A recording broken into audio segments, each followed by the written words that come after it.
I'm Michael Kirby, and I had the honour in 2013-14 to chair the Commission of Inquiry on Human Rights Violations in the Democratic Republic of Korea.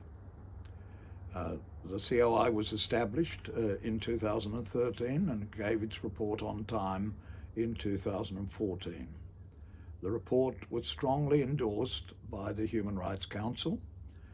It was endorsed by the General Assembly, and it came before the Security Council, and it remains on its agenda to this day. I express thanks for the opportunity to offer these comments on the assessment report, which has now been delivered by the Office of the High Commissioner for Human Rights. Whereas the COI report amounted to 400 pages, the follow-up report is 15 pages. It's therefore succinct, but it's most timely. I welcome it and its contribution to achieving accountability for human rights abuses in North Korea. Nothing in my long experience as a judge in Australia could have prepared me for what we discovered in our inquiry. The COI concluded, quote, "Systematic, widespread and gross human rights violations have been and are being committed in the DPRK by its institutions and officials. Many constitute crimes against humanity. The gravity, scale and violations reveal a state that does not have any parallel in the contemporary world," end quote. So what, if anything, has changed in the past 10 years? During the COI's investigations, we called on the distinguished ambassador for the Russian Federation in Geneva.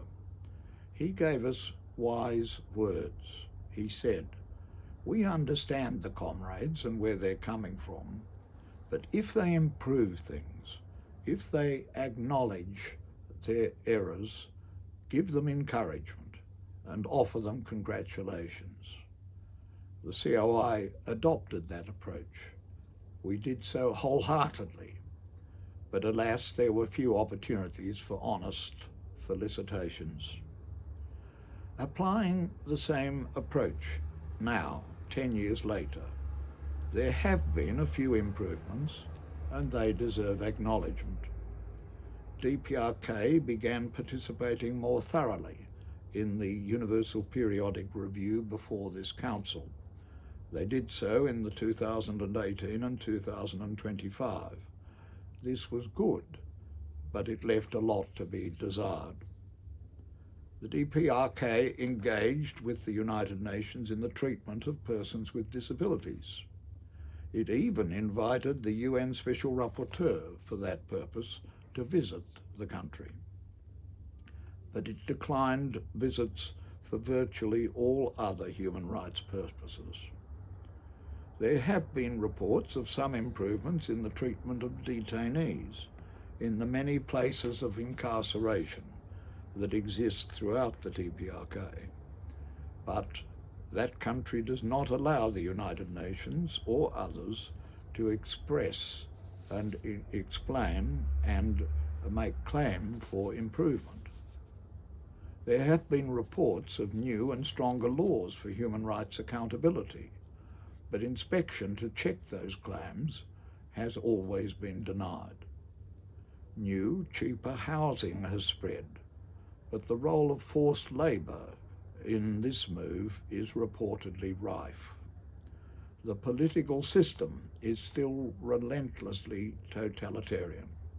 No country on earth subjects its population to such unremitting propaganda. Families, long divided, are cruelly kept apart. The DPRK could easily afford unthreatening links on digital platforms, dividing prisoners of war and foreign abductees and keeping them separate and unable to make contact with their families and loved ones is barbarous. If it is ever to happen, family reunion must come now, at once. A recommendation of the COI report that was implemented was for the creation of a field office of the Office of the High Commissioner for Human Rights in Seoul. It has continued as a key element of the COI's report recommendations, with personal interviews involving more than 1,000 escapees, 52 reports on a particular aspect of their predicament, and these reports lie in wait for accountability for grave human rights abuses that our treaties promise. That will one day come. 20 years before my service in the COI on North Korea, I served as Special Representative of the Secretary General of the United Nations on human rights in Cambodia. I saw a number of human rights improvements in that country march in step with economic openness and economic growth. DPRK remains most isolated. Behind their borders, essential progress will one day happen.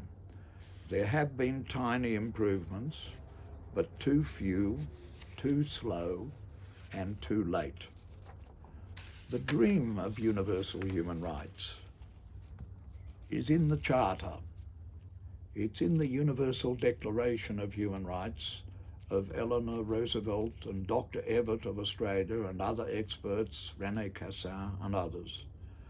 The Council must somehow find a way to secure more rapid improvement in the human rights situation in North Korea. Nothing less will fulfill the promise of the Charter and of the Universal Declaration of Human Rights.